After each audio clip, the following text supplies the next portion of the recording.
अम्मा बाद फ़ाऊज़ु बिल्लाहि मिनश्शैतानिर्रजीम बिस्मिल्लाहिर्रहमानिर्रहीम अवलम्मा असाबतकुम मुसीबतुन क़द असबतुम मिस्लैहा क़ुल्तुम अन्ना हाज़ा क़ुल हुवा मिन इंदी अनफुसिकुम इन्नल्लाहा अला कुल्लि शैइन क़दीर वमा असाबकुम यौमल तक़ल जमआनि फ़बिइज़्निल्लाहि वलियअलमल मुमिनीन सदक़ल्लाहुल अज़ीम।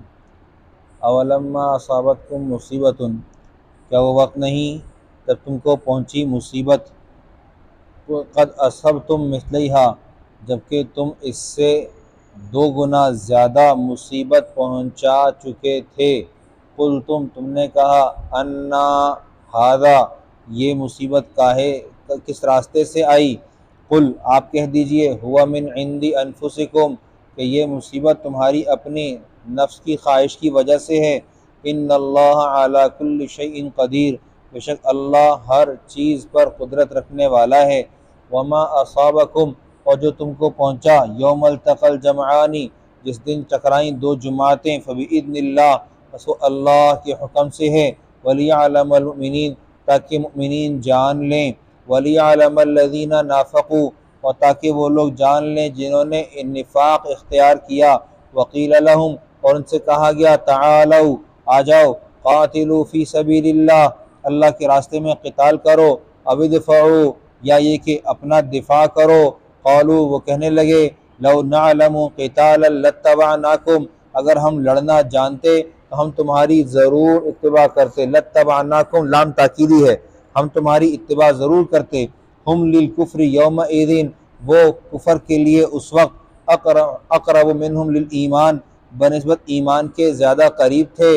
यक़ूलून बिअफ़वाहिहिम, वो कहते थे अपने मुँह से, मा लैसा फ़ी क़ुलूबिहिम, जो नहीं था उनके दिलों में। वल्लाहु अअलमु बिमा यक्तुमून, और अल्लाह जानता है जिसको वो छुपाया करते हैं। गुज़िश्ता आयात में गुज़र चुका माजी में कि उहद का वाक़या चल रहा था। जंग उहद में मुसलमानों को जीती हुई जंग हारनी पड़ी, और बदर में ऐसा हुआ कि 70 बंदे उनके मारे और 70 बंदे उनके गिरफ़्तार भी किए। तो तुमने वहाँ पर क़द असबतुम मिस्लैहा, तुम उनको 2 मरतबा नुकसान पहुँचा चुके हो। 2 मरतबा एक ही जंग में कितना बड़ा नुकसान पहुँचाया है कि 70 मारे हैं और 70 गिरफ़्तार किए हैं। मिस्लैहा 2, ठीक है। और फिर जो तुम्हें जो बदर में नुकसान हुआ है वो 70 सहाबा शहीद हुए हैं, तो तुम उसके आधे में हो। एक तरफ तुम्हारे 70, वो भी उहद में, और उनके बदर में ही 140 के 70 तुमने गिरफ्तार कर लिए और 70 तुमने मार डाले। कुल तुम अन्ना हाजा, और जब तुमको तकलीफ पहुंची थी तो तुमने कहा कि ये कैसे आई, उहद में क्या हुआ, शिकस्त हुई थी, तो ये कैसे आई। कुल हुआ मिन इंदी अनफुसिकुम, आप कह दीजिए कि ये तुम्हारे अपने अंदर की वजह से है। तुम्हारे अपने अंदर में, अनफुसिकुम तुम्हारे अपना अंदर, इंसान के अपने अंदर का वजूद, हम इसको समझाने के लिए यूँ कहेंगे कि तुम्हारे अपने नफ्स की ख्वाहिश की वजह से। ये बात आप लोग पहले ही पढ़ चुके हैं कि अब्दुल्ला इब्न जुबैर रज़ी अल्लाह तआला अन्हु की अमारत में नबी अलैहिस्सलाम ने उहद पहाड़ के ऊपर एक अहम मोर्चा उनके ज़िम्मे लगाया था कि 50 अफराद के साथ आप यहाँ मौजूद रहें और ये जगह मत छोड़ना जब तक कि हमारी तरफ से कोई इजाज़त नामा जारी ना हो जाए। लेकिन वो सहाबा किराम जब उन्होंने देखा कि नीचे का इलाका फतह हो चुका है, जंग का हाल पलट गया है और हम फाते हैं, तो वो नीचे उतर गए। 40 अफराद नीचे उतरे, 10 अफराद ऊपर रहे कि पीछे की तरफ से खालिद बिन वलीद ने एक बड़े लश्कर के साथ हमला किया और फिर आवाज़ भी लगाई कि तुम लोग पलट जाओ, हमने यहाँ से हमला कर दिया है, हम अब ये दरमियान में आ गए हैं। सो नुकसान हुआ। तो वो जो नुकसान हुआ था, वो जो मुसलमान नीचे उतरे थे उस वजह से हुआ था। और मुसलमान जो मोर्चा छोड़ के नीचे उतरे थे तो वो माल गनीमत के लिए उतरे थे। जाहिर है कि इंसान को माल की तमा होती है, माल की ख्वाहिश होती है, माल के हसूल की जस्तजू होती है, और ख़ास तौर पर जबकि आपको मैदान मारा हुआ नज़र आ रहा हो कि मैदान हम जीत चुके हैं, हार सामने वालों का मुकद्दर बन चुकी है, तो उस वक्त में जब कायनात आपके अपने हाथ में आ गई थी तो आप लोग उतरे थे। तो वो उतरना अपने नफ्स की ख्वाहिश की वजह से था कि माल गनीमत ज़्यादा से ज़्यादा समेट लिया जाए। अल्लाह ताला ने फरमाया, कुल हुवा मिन इंदी अनफुसिकुम, ये तुम्हारे अपने ही अंदर की वजह से था। इन्नल्लाह अला कुल्लि शैइन क़दीर, बेशक अल्लाह ताला जानने वाला है, अल्लाह ताला हर चीज़ पर कुदरत रखता है। वमा असाबकुम, और जो तुमको पहुँचा, यौमल तक़ल जमआन, जिस दिन टकराएं दो जमातें, फबिइज़्निल्लाहि, अल्लाह के हुक्म से, वलियअलमल मुमिनीन, ताकि अल्लाह जान लें ईमान वालों को, ईमान वालों की वजाहत हो जाए कि अहले ईमान कौन हैं। उहद में आप हजरात को याद होगा कि 700 मुसलमान बच गए थे और 1000 अफराद गए थे, उनमें से 300 वापस हो गए थे और ये सारे के सारे मुनाफिक थे। अल्लाह ताला ने नक्शा खींचा, इरशाद फरमाया वलियअलमल लज़ीना नाफ़क़ू, बस वो जान लें जिन्होंने निफाक इख्तियार किया। वक़ील लहुम, और उनसे कहा गया, तालौ, आ जाओ, कातिलु, लड़ो, फ़ी सबीलिल्लाह, अल्लाह के रास्ते में, अवी दिफाओ, या दिफा तो करो, आओ, लड़ते नहीं हो तो ठीक है ना लड़ो, लेकिन कम से कम दिफा के लिए तो बंदा मौजूद हो, हमलावर है सामने से। क़ालू, कहने लगे, लौ नअलमु क़ितालन लत्तबअनाकुम, अगर हमें लड़ना आता होता तो हम तुम्हारी ज़रूर इत्तिबा करते। हालांकि ये अरब हैं और ये वो अरब हैं जिनका माजी इंतहाई मैला कुचैला है। ये इस तरह के अरब हैं कि खून का प्याला पी जाना, खड़े हुए जिंदा ऊँट का कुहान तोड़ देना, बच्चियों को जिंदा दरगोर कर देना, गैरत के नाम पर खून के प्याले पी जाना, इनके लिए कुछ मुश्किल न था। और ये अल्लाह के नबी सल्लल्लाहु अलैहि वसल्लम के साथ लड़ने के लिए गए हैं, और जब जाकर देखते हैं कि लड़ना पड़ेगा तो कहते हैं कि लौ नअलमु क़ितालन लत्तबअनाकुम, अगर हम क़िताल जानते, लड़ना जानते, तो हम ज़रूर आपकी इत्तिबा करते। हम तो इसे इत्तिबा करने से फारिग इसलिए हैं कि हमें लड़ना ही नहीं आता। तो जो तुम पीछे करते चले आए हो, मक्का मुकर्रमा के अंदर तुमने तूफान खड़ा कर रखा था, तो तुम्हारा जो माजी था वो क्या था? और तुम जो मदीने मुनव्वरे में आ गए हो, मदीने के अंदर तुम बसते रहे हो, और तुम्हारे अपने यहूदियों के साथ जो मामलात हैं, तुम क्या समझते हो कि तुम लड़ते नहीं थे? तुम तो ज़माना जाहिलियत के अंदर थे। तो कहने लगे, लौ नअलमु क़ितालन लत्तबअनाकुम, अगर हमको क़िताल करना आता होता तो हम तुम्हारी इत्तिबा करते। अल्लाह के नबी सल्लल्लाहु अलैहि वसल्लम पर अल्लाह सुब्हानहू व तआला आयात उतार रहे हैं और क़ुलूब के हाल को वाज़ेह कर रहे हैं। क्या कहा? हुम लिल कुफ्री यौमइज़िन, ये उस वक्त कुफर से ज़्यादा करीब हैं बनिस्बत ईमान के, अक़रबु मिनहुम लिल ईमान, ये ईमान के मुकाबले में कुफर से ज़्यादा करीब हैं। यक़ूलून बिअफ़वाहिहिम मा लैसा फ़ी क़ुलूबिहिम, ये अपने मुँह से वो कह रहे हैं जो इनके दिलों में नहीं है, इनके दिलों में नहीं है। कुरान कहता है, वज़रू ज़ाहिरल इस्मि व बातिना, ज़ाहिरी और बातिनी गुनाह को छोड़ दो, यानी कि दिल और ज़बान एक कर लो, दिल और ज़बान एक कर लो। दिल और वजूद, एक आदमी नमाज पढ़ रहा है और वो ये चाहता है कि मैं नमाज तो पढ़ूं लेकिन लोग मेरी वाहवाह भी करें, लोग मेरी वाहवाह भी करें। तो बहरहाल याद रहे कि अल्लाह अलीमुम बिज़ातिस सुदूर है, अल्लाह दिलों का भेद जानने वाला है।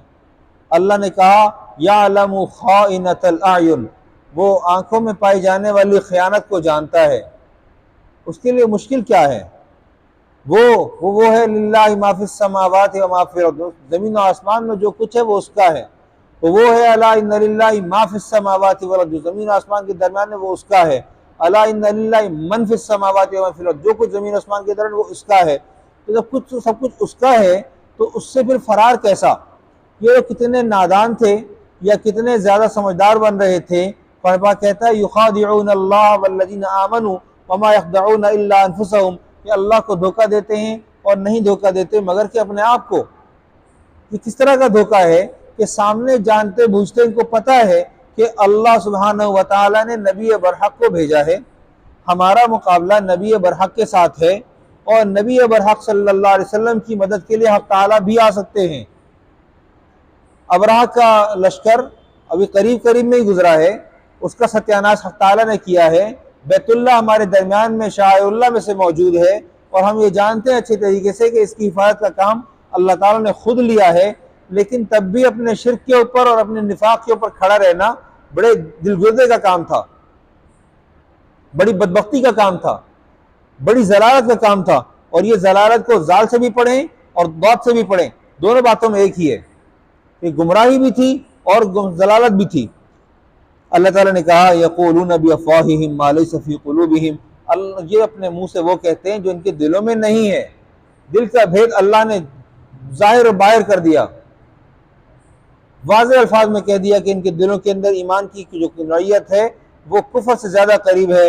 वल्लाहु अअलमु बिमा यक्तुमून, अल्लाह जानता है उसको जो ये छुपा रहे हैं, जो ये छुपा रहे हैं, जो इनके क़ुलूब में बस रहा है, अल्लाह उसको जानता है।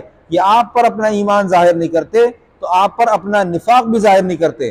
हालांकि इनका माजी ऐसा था, ये लोग जब जो यहूद थे, इनका यहूद का माजी ऐसा था, जब भी इनको किसी जंग में वास्ता पड़ता तो ये अल्लाह के नबी सल्लल्लाहु अलैहि वसल्लम और अल्लाह के नबी सल्लल्लाहु अलैहि वसल्लम पर आने वाली किताब का वास्ता देते थे अल्लाह ताला को। वकानू मिन क़ब्ल यस्तफ्तिहूना अलल्लज़ीना कफ़रू, अल्लाह ताला को वास्ते देते, अल्लाह पाक इस किताब की बरकत से हमें फतह अता फरमा, इस किताब की बरकत से जो कुरान तो नाजिल करने वाला है, नाजिल नहीं हुआ है अभी, इसके नुज़ूल से पहले अल्लाह ताला से वादे करते थे, अल्लाह मियां इस कुरान पाक की बरकत से हमें फतह अता फरमा।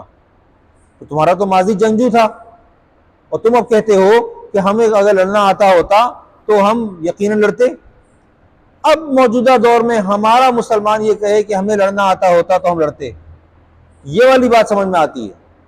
मौजूदा दौर का मुसलमान ये सिर्फ और सिर्फ नोट का पुजारी है, सिर्फ पैसे का पुजारी है। ये अच्छी तालीम चाहता है तो इसके पीछे पैसा, अच्छा कारोबार चाहता है इसके पीछे पैसा, अच्छा रोजगार चाहता है इसके पीछे पैसा। ये कतआन लड़ने की हिम्मत नहीं कर सकता। सदर निक्सन ने एक ज़माना पहले कहा था, जो अमेरिका का सदर था, उसने कहा था कि हमने, रशिया सुपर पावर था उस वक्त में, हमने उसका इंतज़ाम कर लिया है, हम सुपर पावर हो चुके हैं, लेकिन मुसलमान सो रहा है, इस शेर का इंतज़ाम करना है, इस शेर का इंतज़ाम करना है।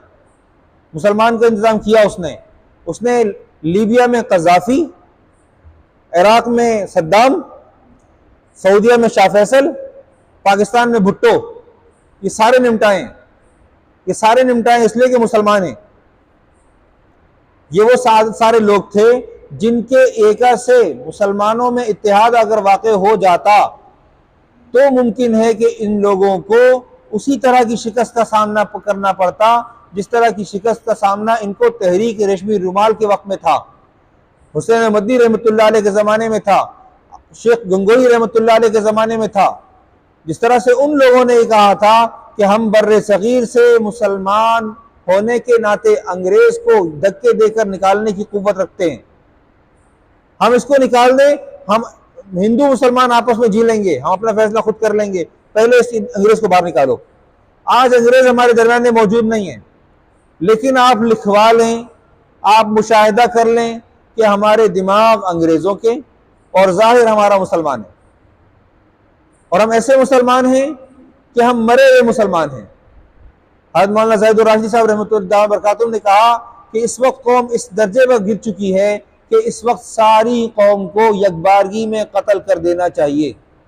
कुरान पाक कहता है फ़क़्तुलू अनफुसकुम, अपने आप को कत्ल कर दो। बनी इसराइल ने कहा था ये कौम इस वक्त इतनी मुर्दा है, पैसे पे कौन सा इदारा है जहां करप्शन नहीं है। अगर इदारों से बाहर निकल के आप तजारती मराकिज में घुस जाएं, वहां पर क्या झूठ, धोखा, वजन में कमी, क्या वो नहीं है? वो भी है। क्या हमारा मुसलमान अपने ही घर से अपने ही बच्चे को नमाज के लिए ला सकता है? क्या हमारा मुसलमान अपने ही बच्चे को अपने दीन पर चलने की तरगीब दे सकता है? और अगर वो दे सकता है तो क्या उसका बच्चा आमादा होकर अल्लाह के दीन पर चलेगा? वो कहते हैं असातीरुल अव्वलीन, पुराने लोगों की बातें हैं। आज ये दीन हमारे दरमियान में सेकुलरिज्म, सोशलिज्म और लिबरलिज्म का शिकार हो गया है, जबकि हम दीनदार वाक़े हुए थे। प्यारे पैगम्बर सल्लल्लाहु अलैहि वसल्लम ने निकाह के मौके के लिए खास तौर पर इरशाद फरमाया था कि औरत 4 बातों पर निकाह की जाती है और तुम फज़फर बिज़ात दीन, दीनदार देखना। हम अपनी नस्ल चलाने के लिए दीनदार औरत का इंतखाब नहीं करते। आज मुझे एक फ़ोन आया, बड़ा अजीब वाक़या हुआ। देखा एक औरत मेरे 32 साल बेटे को लेकर चली गई है और उसने उससे निकाह कर लिया है। सदमा है औरत का, और वो औरत ठीक नहीं है। इस औरत को बहरहाल आप तलाक करवा दें, वापस करा दें। मैंने कहा मोहतरमा मुझे बताएं बेटे की उम्र कितनी है? 32 साल। अब तक शादी क्यों नहीं की जो बेटा आपके हाथ से चला गया? कह रही हमने अपना प्लॉट बेचना है, फिर मकान खरीदना है, फिर शादी करेंगे। मैं कहता तो बेटे को तो हक है कि अपनी शादी करे, फिर तो गलत आप हैं। और आपकी बेटी 40 साल की हो रही है, उस बेटी का आप निकाह करने की तैयारी नहीं कर रही, 20 साल उसकी शादी ताखीर से हो रही है, तो अगर आपकी बेटी किसी के साथ जाएगी तो आप क्या करेंगी? अच्छा, मैं आपसे कल बात करती हूं, साफ बात की थी। हमारा हाल ये है, हम अपने घर से करप्ट हैं, अपने घर से हम गलत हैं। अल्लाह सुब्हानहू व तआला हमें कुरान पाक पर आने की तौफीक अता फरमाए। वो जो बात कुरान पाक कहता है, वो